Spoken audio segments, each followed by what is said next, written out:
जय Hind everyone, welcome you all to force defence academy. जैसा कि हम सब जानते हैं, इजराइल और ईरान की वॉर स्टार्ट हो गई है।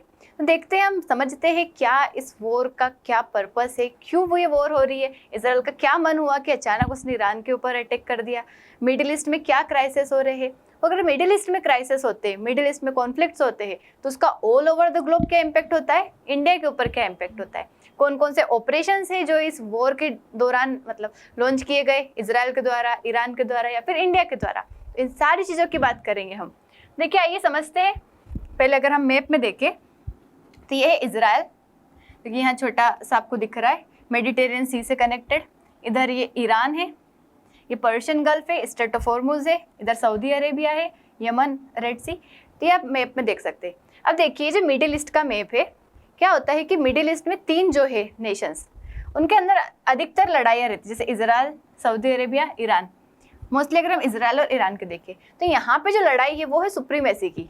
मतलब ये चाहते हैं कि यहाँ पे कौन सबसे ज़्यादा पावरफुल है। मतलब क्या है, यहाँ पे कौन सबसे ज़्यादा पावरफुल है। इस सभी का यही कंसर्न है कि कौन पावरफुल। इजराइल बनना चाहता है मैं पावरफुल, ईरान बनना चाहता है मैं पावरफुल, सऊदी अरेबिया कहता है मैं पावरफुल। तो बस लड़ाई ही इस चीज़ की है कि मैं पावरफुल इस चीज़ की। देखिए, अगर हम न्यूक्लियर चीज़ों की, न्यूक्लियर वेपन्स की बात करें तो Israel is the only nation in middle east which possess nuclear weapons. का ओवरऑल अगर हम वर्ल्ड में बात करें तो देर आर 9 नेशंस जिनके पास क्या है, न्यूक्लियर वेपन्स है। 9 में कौन कौन आते हैं, 5 तो P5 हो गए अपने, P5 Nations, US, UK, France, Russia and China. ये P5 बने ही इसी वजह से because they had nuclear weapon at that time. उसके बाद इनके अलावा होता है इंडिया, इंडिया के पास भी है, पाकिस्तान के पास भी है, इजराइल एंड नॉर्थ कोरिया। तो ये 9 नेशंस है। और ईरान के पे भी सस्पिशन है कि ईरान भी क्या कर रहा है, न्यूक्लियर वेपन्स डेवलप कर रहा है, हो सकता है कर भी लिया हो। तो यही डाउट है, इजराइल के पास न्यूक्लियर वेपन है और तो इजराइल को लगता है कि मैं पावरफुल हूँ पूरे मिडिल ईस्ट में, बट उसे डर है कि ईरान जो है वो क्या कर रहा है, न्यूक्लियर वेपन्स को डेवलप कर रहा है। तो अगर न्यूक्लियर वेपन्स ईरान ने डेवलप कर लिए तो ये पावरफुल बन जाएगा, साइज में तो बड़ा है ही सही, न्यूक्लियर वेपन डेवलप कर ले तो और पावरफुल बन जाएगा। तो इसी डर के कारण इजराइल इसके ऊपर अटैक करता है। मोस्टली अगर आपने देखा हो तो इजराइल ने उसी प्लेसेस पे, उन्हीं प्लेसेस पे अटैक किया है जहाँ पे इसके न्यूक्लियर बेस है, जहाँ पे इसके मिलिट्री बेस है, जहाँ पे न्यूक्लियर वेपन्स इसके डेवलप हो रहे हैं, लेबोरेटरी से अलग अलग, मतलब ऐसी जगह पे जहाँ पे क्या हो रहा है, न्यूक्लियर वेपन्स डेवलप हो रहे हैं। उन जगह पर इजराइल ने क्या किया है, अटैक किया है। और इजराइल ने जो अटैक किया है उसको उसने ऑपरेशन का नाम दिया है, that is operation rising lion. Operation क्या है ये, राइजिंग लायन। तो ऑपरेशन राइजिंग लायन के थ्रू इसने क्या किया, 13 जून को इजराइल ने अटैक किया ईरान के ऊपर। फिर इन रिटेलिएशन ईरान भी अटैक करेगा इजराइल के ऊपर। तो इसने एक ऑपरेशन लॉन्च किया, operation true promise. Operation true promise 3.0 के नाम से एक ऑपरेशन लॉन्च करता है। काई के लिए, to attack on the Iran. Iran के ऊपर कई सारे मिसाइल्स, ड्रोन्स और ये इसके थ्रू अटैक करता है। तो एक्चुअल यहाँ पे जो वॉर है वो है कि कौन पावरफुल है, किसके पास न्यूक्लियर वेपन्स है। तो बस इन्हीं चीज़ के लिए यहाँ पे, इन्हीं चीज़ों के लिए क्या होती है, यहाँ पे लड़ाई होती है। देखिए, अगर हम देखें ऑपरेशन राइजिंग लायन तो 13 जून 2025 को होता है। कौन करता है, इजरायली फोर्सेस और मोसाद जो वहाँ के इंटेलिजेंस एजेंसी है। ईरान में करते कहाँ पे, उसके nuclear, missile and military infrastructure पे। मतलब उसके न्यूक्लियर इंफ्रास्ट्रक्चर, मिसाइल या फिर मिलिट्री इंफ्रास्ट्रक्चर, ताकि उसकी जो पावर्स है, उसकी जो कैपेसिटीज है, सबको क्या कर सके, इजराइल खत्म कर सके, ताकि वो क्या बन सके, अपू नीच राजा, मतलब इजराइल ही राजा बन सके उस जगह का। गोल क्या था, ईरान के न्यूक्लियर एनरिचमेंट को खत्म करना, मिसाइल प्रोग्राम को खत्म करना, एयर डिफेंस सिस्टम को, eliminate senior IRGC and scientific personal. मतलब ऑपरेशन का काम ही था, डिप्लॉय किया गया एयर स्ट्राइक, ड्रोन स्ट्राइक अलग अलग जगह से और टारगेट किए असैसिनेशन। मतलब वहाँ के न्यूक्लियर साइंटिस्ट हो गए, मिलिट्री साइंटिस्ट हो गए, मिलिट्री पर्सनल्स हो गए, इन सबको खत्म करना था उसका काम और उन जगह को खत्म करना था। इजराइल ने किया। इन रिटेलिएशन ईरान ने भी लॉन्च किया, that is operation true promise. ये 13-14 जून को रिस्पॉन्स में करता है। ये भी 150 ballistic missile, around 1000 drone target करता है। कहाँ पे, इजराइल के मिलिट्री और सिविलियन साइट्स पे। ईरान किसके साथ मिलके करता है और किसकी हेल्प भी लेता है, जैसे कि हौतीस यमन में। ईरान जो है इसकी अलग अलग दोस्तियां है। देखो, ईरान जो है क्या करता है, चीज समझना आप लोग। ये जो यमन है, यहाँ पे रहते लोग हौतीस। तो इससे भी ईरान की दोस्ती है। उसके बाद लेबनान जो है, लेबनान में रहते हैं हिजबुल्लाह, इनसे भी किसकी दोस्ती है? ईरान की दोस्ती है। इजिप्ट जो है, इजिप्ट वाला फिर गाजा वाला रीजन कह लो, यहाँ पे है हमास।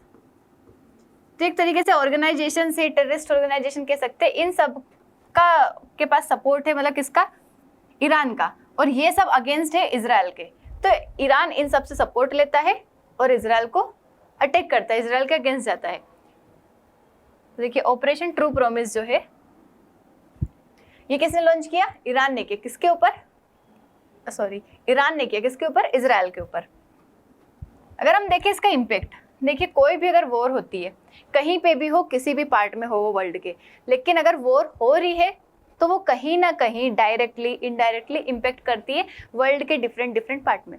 क्यों? क्योंकि हम ग्लोबलाइजेशन में रह रहे हैं, हमारे जो कनेक्शन है, ट्रेड के कनेक्शन से, हमारी डिपेंडेंस है दूसरे नेशंस पे, हमारे लोग वहाँ जाके रह रहे हैं। तो इस तरीके से कई सारी चीज़ें हैं जो कि क्या होती है, एक दूसरे के ऊपर डिपेंडेंट है, इंटरडिपेंडेंट है।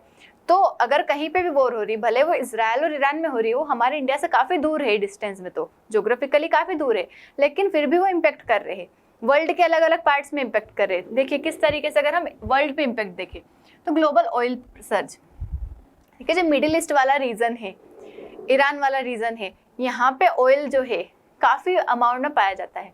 यहीं से वर्ल्ड के डिफरेंट पार्ट्स में क्या होता है, ऑयल का सप्लाई होता है। मतलब सिर्फ ईरान ही नहीं, बट आसपास वाले नेशन भी, क्योंकि अगर वॉर यहाँ हो रही है, अटैक यहाँ पे हो रहे, तो आसपास वाले लोग भी तो डिस्टर्ब होंगे, तो उनका भी तो ट्रेड इम्बेलेंस होगा, ट्रेड बिगड़ेगा वहाँ पे। तो गल्फ नेशंस जो हो गए, वहाँ पे क्या है, ऑयल सबसे ज़्यादा है। तो ग्लोबल ऑयल प्राइसेस जो है वो क्या हो जाएंगे, इंक्रीज हो जाएंगे, क्योंकि ये जो नेशन से सप्लाई नहीं कर पाएंगे, सप्लाई नहीं होगा तो प्राइस इंक्रीज हो जाएगी।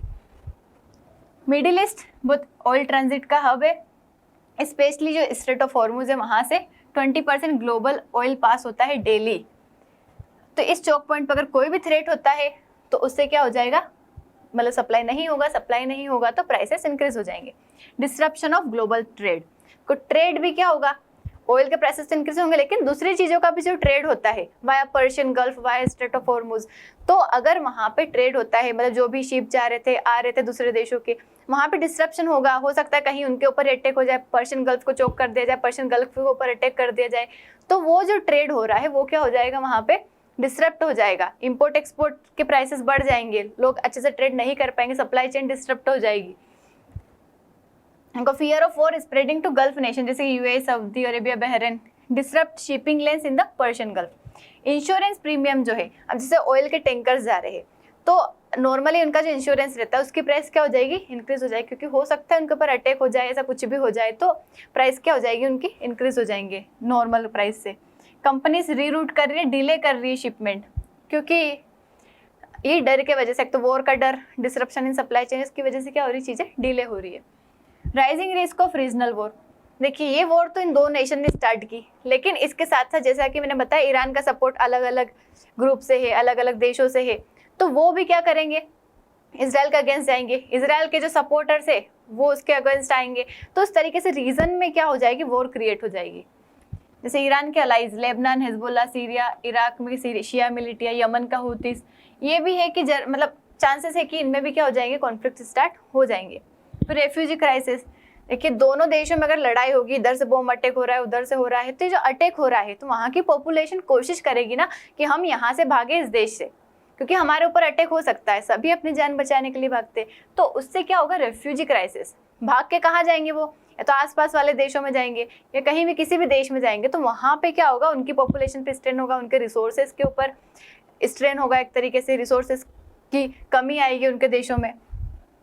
तो कॉन्फ्लिक्ट की वजह से क्या हो सकता है, इंटरनल डिस्प्लेसमेंट होगा, क्रॉस बॉर्डर रेफ्यूजी मूवमेंट होगा, जैसे कि इराक में, टर्की में, कोकासस में, तो ऐसे ह्यूमैनिटेरियन बर्डन बढ़ जाएगा उस जगह पे, क्योंकि रेफ्यूजी की वजह से अगर कोई देश में अगर रेफ्यूजी बहुत ज़्यादा आ जाते तो वहाँ के रिसोर्सेज पे, जॉब पे, एम्प्लॉयमेंट पे, हेल्थ पे, एजुकेशन पे, कई सारी चीज़ों पे इम्पेक्ट करता है वो। तो अगर हम इंडिया की बात करें कि इंडिया पे कैसे इम्पेक्ट करेगा, देखिए पहला तो एनर्जी सिक्योरिटी, हम हमारी 85% रिक्वायरमेंट जो है क्रूड ऑयल की, उसके लिए डिपेंडेंट है मिडिल ईस्ट या गल्फ नेशंस पे। तो अगर वहाँ पे डिसरप्शन होता है तो डेफिनेट है कि हमारे देश में ऑयल के प्राइसेस क्या हो जाएंगे, इंक्रीज हो जाएंगे, क्योंकि सप्लाई नहीं हो पाएगा। अगर वहाँ लड़ाई चल रही है तो कैसे ध्यान देंगे सप्लाई पे कि हमें सप्लाई करना है, लड़ाई बाद में कर लेंगे? ऐसा नहीं होता है, वहाँ पे सप्लाई रुक जाएगी, सप्लाई रुक जाएगी तो हमारा प्राइस इंक्रीज हो जाएंगे। जैसे कि पेट्रोल हो गया, डीजल हो गया, एलपीजी हो गया, डोमेस्टिक इन्फ्लेशन आ जाएगा हमारे देश में। उसके बाद स्ट्रेंडेड इंडियन डायस्पोरा, देखो अराउंड 8 मिलियन इंडियंस जो है कहाँ रहते हैं? मिडिल ईस्ट वाले या फिर वेस्टर्न एशिया वाले पार्ट में रहते हैं। तो अगर इतने लोग वहाँ पे रह रहे हैं तो डेफिनेटली एक तो उनके लाइफ का थ्रेट है कि अटैक हुआ तो वो अगर किसी ने बॉम्ब डाला है, कुछ भी अटैक किया, ड्रोन अटैक किया है, तो पर्सन स्पेसिफिक थोड़ी ना है वो, मतलब अगर वो एक जगह पे किया है तो वहाँ पे हो सकता है इंडियन भी रह रहा हो, जब तो उनकी लाइफ को थ्रेट है, उनके लाइफ को थ्रेट है, उसके साथ उनकी जॉब को थ्रेट है, उनके काम को थ्रेट है, उनके खाना, उनके हेल्थ, क्योंकि अगर ऐसी वॉर लाइक सिचुएशन में ना उनको प्रॉपर एजुकेशन मिल पाएगी, ना उनको खाना मिल पाएगा, ना उनको प्रॉपर हेल्थ फैसिलिटीज़ मिल पाएगी। इसके अलावा ना वो काम कर पाएंगे, काम नहीं करेंगे, सैलरी नहीं होगी तो रेमिटेंसेस हमारे देश में नहीं आएगा।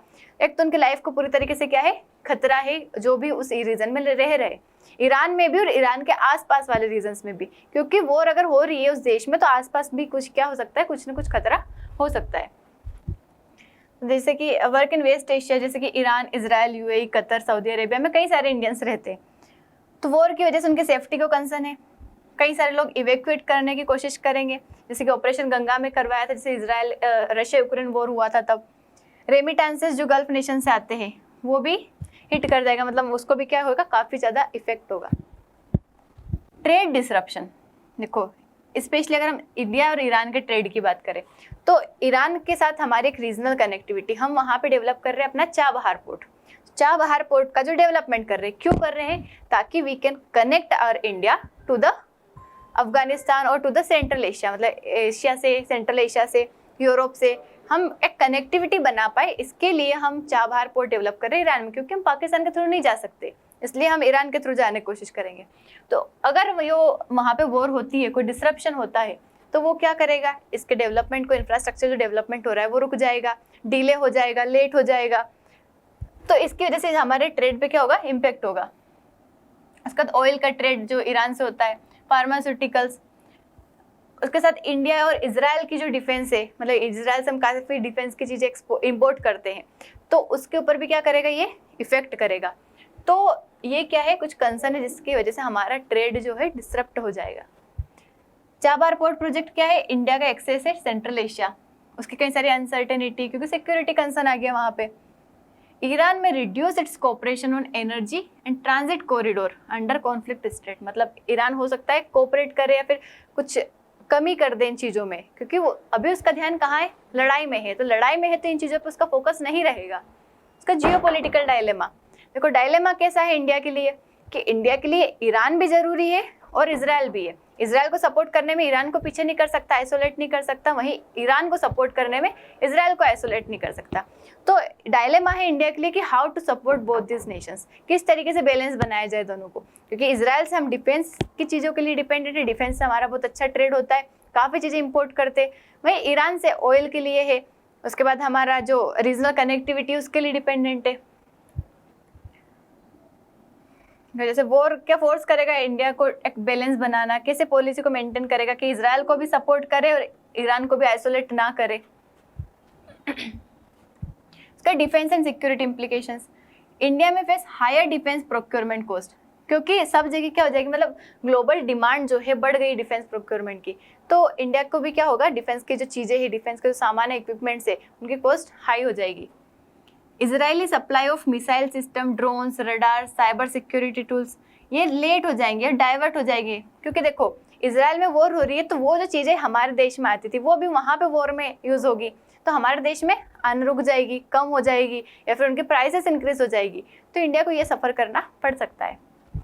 इन्फ्लेशन एंड रुपी प्रेशर, देखो ऑयल इम्पोर्ट बिल काफ़ी, मतलब ऑयल जो है बहुत ज़्यादा क्या हो जाएगा, ऑयल की प्राइसेस इंक्रीज हो जाएगी, हम करंट अकाउंट डेफिसिट में आ सकते हैं, रुपये का डेप्रिसिएशन भी हो सकता है, काय की वजह से हाई डॉलर डिमांड, देखो डॉलर की डिमांड अगर इंक्रीज होगी तो रुपये ऑटोमेटिकली डॉलर के कंपैरिजन में कम होता है। इकोनॉमिक्स कॉन्सेप्ट है कि अगर एक चीज़ बढ़ रहा है, मतलब डॉलर अगर इंक्रीज हो रहा है तो ऑटोमेटिकली रुपये क्या हो जाएगा, कम हो जाएगा। कैपिटल आउटफ्लोज, इंडिया में be force to reduce subsidies और increases fuel prices directly affecting the common citizen, देखो अगर हमारे पास पैसा कम रहेगा तो हम सब्सिडीज़ भी ज़्यादा मतलब जो ऑयल है, क्रूड ऑयल जो है, इनके ऊपर सब्सिडीज़ भी नहीं दे पाएंगे। सिर्फ ये अफेक्ट किसको करेगा? Common citizen. जो अभी जो पेट्रोल मिल रहा है, डीजल मिल रहा है, जो ऑयल मिल रहा है, उसकी प्राइसेस क्या हो जाएगी? इंक्रीज हो जाएगी। तो इजराइल ईरान वॉर के दोनों रीजनल और ग्लोबल जो है हमने रेमिफिकेशंस देखे, कॉन्सिक्वेंसेस देखे। India in the middle of an oil crisis, मतलब इंडिया कहाँ फंसा हुआ है कि ऑयल क्राइसिस है, जियोपॉलिटिकल टाइटरोप है और डायस्पोरा सेफ्टी इशू है। मतलब इंडिया को एक तो ऑयल की प्रॉब्लम है कि अगर वहाँ वॉर हो रही है तो ऑयल की प्रॉब्लम आ रही है, एक डायलेमा में फंस गया कि किसको सपोर्ट करे, कैसे बैलेंस बनाए। उसके बाद हमारा जो डायस्पोरा, इतने सारे लोग वहाँ पे रह रहे हैं, उनका कंसर्न, उनको लेके आना है सबको वहाँ से। तो इन चीज़ों में इंडिया फंसा हुआ है। और अगर वॉर अगर और लंबी चलती है तो ग्लोबल इकोनॉमी को रिस्क पे ला सकती है। मतलब ये क्या कर सकती है? इकोनॉमी जो ग्लोबल की है पूरी, उसको डाउन कर सकती है। एनर्जी सिक्योरिटी को अफेक्ट कर सकती है। इन्फ्लेशन कंट्रोल करना मुश्किल हो जाएगा। डिप्लोमेसी को अफेक्ट करेगा, मतलब डिप्लोमेसी को टेस्ट करेगी, क्योंकि इजराइल है उसके सपोर्ट में आएगा, यूएस, ईरान है, इसके सपोर्ट में अलग नेशंस जो है अपने ग्रुप देखे वो आएंगे। इस तरीके से इनके बीच में क्या होगी? एक तरीके से लड़ाई होगी। तो प्रोएक्टिव पॉलिसी, स्ट्रेटेजिक न्यूट्रलिटी की, ह्यूमैनिटेरियन डिप्लोमेसी की और अल्टरनेट एनर्जी सोर्सिंग जैसे कि रशिया, रिन्यूएबल, ये वो जरूरी बन जाता है कि इन सब चीज़ों पे फोकस किया जाए। और देखिए वॉर कहीं भी हो किसी का फायदा नहीं होता है, वॉर से हमेशा नुकसान ही होता है। देखो ये दोनों लड़ लेंगे, एक तो लोगों की जान गई, इंफ्रास्ट्रक्चर कई सारा नुकसान हुआ, देश की इकोनॉमी खत्म हुई, जो डिफेंस के इक्विपमेंट्स थे वो सारे खत्म हुए, और लड़ाई हो रही है तो ऑटोमेटिकली दूसरे देशों के बीच में भी उसकी वजह से क्या हो जाएंगे? कॉन्फ्लिक्ट्स हो जाएंगे। तो वॉर से कहीं फायदा नहीं होता है, हमेशा नुकसान ही होता है। देखो अब इंडिया ने भी ऑपरेशन सिंधु लॉन्च किया है to evacuate Indians from Iran. जो ईरान में हमारे यहाँ के इंडियंस मोस्टली स्टूडेंट्स है, तो उनको वहां से लाने के लिए इंडिया ने ऑपरेशन लॉन्च किया, दैट इज ऑपरेशन सिंधु। 18 जून को किया है कि इंडियन नेशनल जो कि मोस्टली स्टूडेंट है, ईरान से लाना है इस वॉर के थ्रू। मतलब इस वॉर के टाइम पे जैसे रशिया यूक्रेन में हुआ था, तब यूक्रेन से लेके आए थे ऑपरेशन गंगा के थ्रू। ये क्या है? कोऑर्डिनेटेड बाय इंडिया, मतलब मिनिस्ट्री ऑफ एक्सटर्नल अफेयर ने किया है, एम्बेसीज जो है ईरान, आर्मेनिया और कतर के साथ मिलके। इवैक्यूएशन रूट क्या होगा? पहले वहाँ से ओवरलैंड, लैंड के थ्रू आर्मेनिया ले जाया जाएगा और फ्लाइट से इंडिया लाया जाएगा। अभी 110 स्टूडेंट को 19 जून तक लेके आ गए हैं, बाकी और को लाया जाएगा, मतलब बाकी जो है उनको भी लाया जाएगा। इवन अच्छी बात यह है कि ईरान ने जो अपना एयर स्पेस है उसको क्या कर दिया है? ओपन कर दिया। जैसे इन जनरल क्या होता है कि जो वॉर होती है, कुछ भी ऐसी सिचुएशंस क्रिएट होती है तो ईरान अपना एयर स्पेस उसको बंद कर देता है, लेकिन पर्टिकुलरली इंडिया के लिए उसने एयर स्पेस ओपन किया है कि आप यहाँ से अपने सिटीजन्स को ले जा सकते हो। तो यह अच्छा है, हम ग्रेटफुल है ईरान के लिए कि हाँ उसने हमारे लिए किया। बाकी इंडिया जो है बचे हुए स्टूडेंट्स जो है उनको धीरे धीरे क्या करेंगे? लेके हमारे देश में आ जाएंगे। देखो ईरान से कहाँ? इधर हो गया आर्मेनिया, आर्मेनिया लेके जाया जाएगा, वहाँ से फ्लाइट के थ्रू इंडिया लाया जाएगा। तो आप दूसरे मैप में देख सकते हैं सारी नेशन से। तो आई होप आपको समझ आया होगा। पूरा हमने देखा कि किस तरीके से वॉर हो रही है, कौन कौन से ऑपरेशंस लॉन्च किए, उसका इम्पैक्ट वर्ल्ड पे क्या होगा और इंडिया पे क्या होगा। अगर आपको इसका पीडीएफ चाहिए तो you can join our channel SSB world FDA, जहाँ पे डेली सारी वीडियोस के पीडीएफ अपलोड किए जाते हैं। Thank you so much. जय हिंद।